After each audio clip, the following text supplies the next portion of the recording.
temples in India, not many, thankfully, but some, they believe in animal sacrifice, and it's supposed to please the gods. And how can that be? What I can tell you, and before I give you the answer, let me at least establish myself in being someone qualified to give you the answer.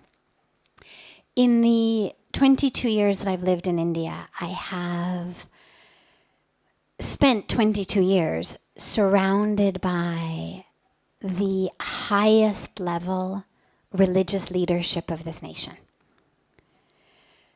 Through my Guru Puja Swamiji, through all of the other revered saints with whom he is very, very close, who come here or he goes there, I have had the opportunity to spend innumerable hours in the presence of the highest level religious leadership and to listen to them teach.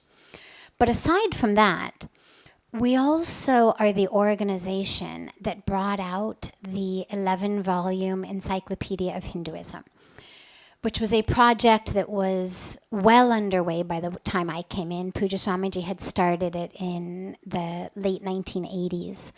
And it was about a 25-year project that involved about 1,000 scholars from all over the world, and was ultimately launched by His Holiness the Dalai Lama and the President of India and the Vice President of India and the Prime Minister of Great Britain, different events. But the first authentic, comprehensive encyclopedia of Hinduism. So, and I was blessed to be able to serve as managing editor of that. And I have actually read every single article. There were about 7,000 articles in it. And I actually read every single one of them. So with that as the base from which I'm going to tell you this, the teaching of animal sacrifice is a mistranslation, a misinterpretation of instructions given in the Vedas. Yes, it does talk about sacrifice. And yes, it does talk about animals. But it's not farm animals. It's the animal nature within yourself. When we perform the yagna ceremony, it's not about what you offer into the fire, whether it's rice and ghee, whether it's an animal. It's all about yourself. That which is supposed to be offered into the fire is the animal nature of yourself. That which we are told to offer to God because it is pleasing to God is the animal nature within ourself, which means the part of ourself that thinks, I'm just this body. So I act like an animal, whether in how I eat, whether in how I procreate, whether in how I fight over territory, whether in all of that. The thing that separates humans from animals, and the reason that a human birth is considered the highest level of evolution, which is ironic in some cases because actually if you pay attention to animals, it's really obvious that the vast majority of them live much more peaceful and dharmic lives than most humans. So it's interesting when we really look at, well, why is it that humans are actually considered the pinnacle of evolution? But the reason they are is very simple. We are the only species, we think, that has the capacity to look at itself, that has the capacity to be conscious of itself. And only through looking at yourself are we able to experience enlightenment. Because only through looking at myself am I able to realize, I'm not that. So there may be hunger in the body.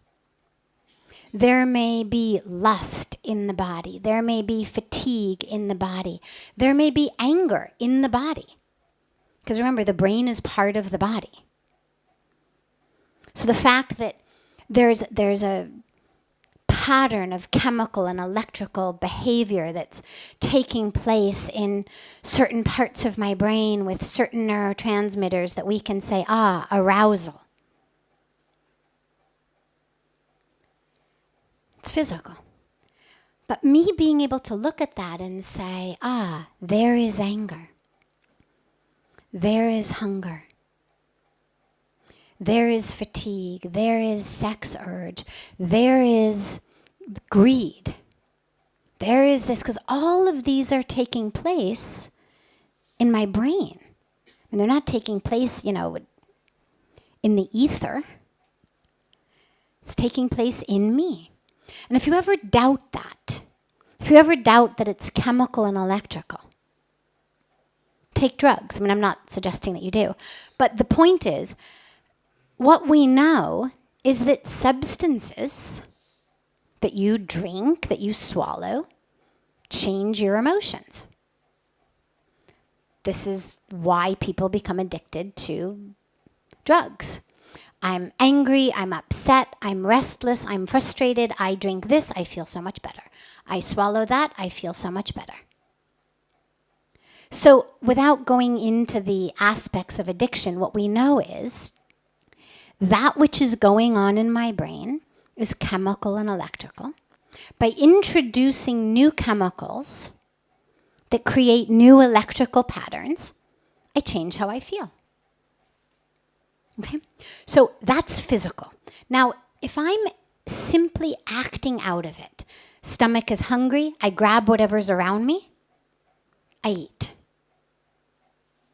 Body wants to have sex, I grab whoever's around me, I have it. Body is thirsty, I grab whatever's around me, I drink it. Brain is angry, I grab whoever's around me and kill them. Whatever it may be. Or I punch a hole through the wall. These are simply stimulus response actions. This is how animals live. What humans have the ability to do is to look at that and to say, anger. I'm going to take a few deep breaths. I'm going to sit here and meditate. I'm going to take a walk around the block. I'm going to introspect. Hunger. Okay, well, I'm hungry, except all that's in front of me is a plate of ladoos. I'm diabetic, not a good idea. Or I'm on a diet, not a good idea. I'll wait an hour till I get home and there's a proper meal. I can hold it. I know my stomach is growling. That's okay. I'll survive. Sex urge. Okay, well, that person's not my wife. I'm not going to do it. It's wrong. I'm going to wait till I get home and see my wife. Or, I've taken a vow of celibacy. Okay, I'm not going to do it. I'm going to meditate. I'm going to rechannel that energy. So whatever the urge may be, the ability to look at it and not act on it is what makes us human. And so when we are offering to God the animal inside us, it's the forgetting of the fact that we're divine. It's offering to God the stimulus response aspect of me so that that which is divine in me can emerge. It's like what we were just talking about with Kamesh's question about the poison and the nectar. Well, so the poison is the ignorance that says you are this body, you are its urges, you are the thoughts, you are the emotions. The nectar is the awareness, no, I'm not. I'm soul, I'm consciousness. I'm spirit, I'm love. I don't have to be a response to a chemical and electrical stimulus. And that's the nectar. And so in these temples, in the scriptures, what's really told to us is offer that animal nature to God. That's what God wants.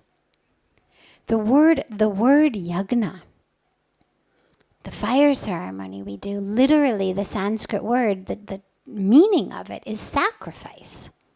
That's where this whole misunderstanding came from, is all of the instructions of, perform this yagna, perform yagnas, perform yagnas, perform yagnas. But it was never about take another life and destroy it. It was about purify the self.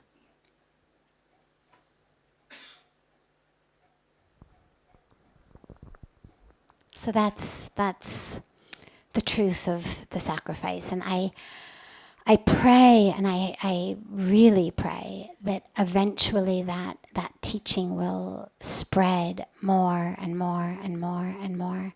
And even in the teachings of Tantra, for example, where they tend to use so many of the elements that the rest of spirituality tends to push aside. Again, it's for the teaching of recognizing that you're not the body. The ultimate goal is the same. But people lost the highest ultimate goal and got stuck in the means. And so the teaching there really is, well, all right, if you can't offer your animal nature like that, all right, go through it. If your path is not going to be around it or above it or beyond it, and you're someone who's going to have to go through it, no problem, let's go through it then. But still going through it with the vision that where I'm going is beyond it. Not that the point is to get stuck in it. So even there, that which we're sacrificing is myself. It's not going to do you any good on your spiritual journey to kill another being. I mean, there is no parent I can think of who could possibly bestow blessings on their children for killing their other children. I mean, can you even imagine? So whether we say God as the father, whether we say God as the mother, whether we say, God as the creator, whatever it is, regardless of which aspect we think of, God is the creator, the parent, therefore, the one who has brought us into existence. And it is inconceivable to me that any parent could ever bestow blessings on a child for killing their siblings, regardless of how dumb or low they may seem. I mean, can you imagine a parent saying, oh yeah, your brother who isn't quite as smart as you are, not quite as quick, or, could even be a different species. Yeah, kill him and offer him and I'll be very happy with you. Parents love their children regardless of how evolved or unevolved, how high or low, how smart or dumb the children may be. And so I cannot envision, and this is something that I've heard from, as I said, all of the saints, as well as from all the articles in the encyclopedia, is it's all about just the animal nature within you, and that to the exact opposite of condoning animal sacrifice, Hinduism is a religion that reveres all of creation.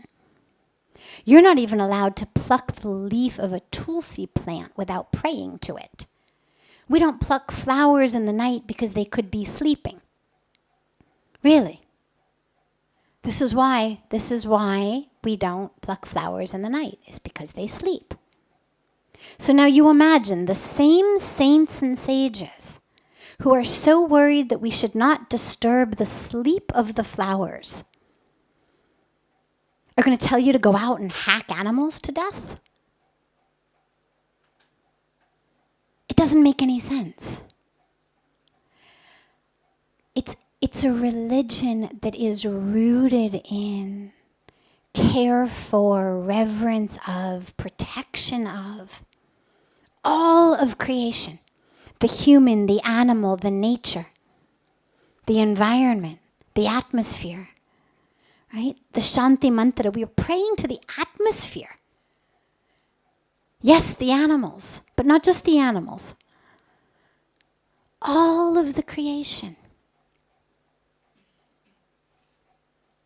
So all of it has to be protected and preserved. None of it slaughtered with the idea that it's somehow going to make God happy. Which is also why we're vegetarian. But that's a topic for another night.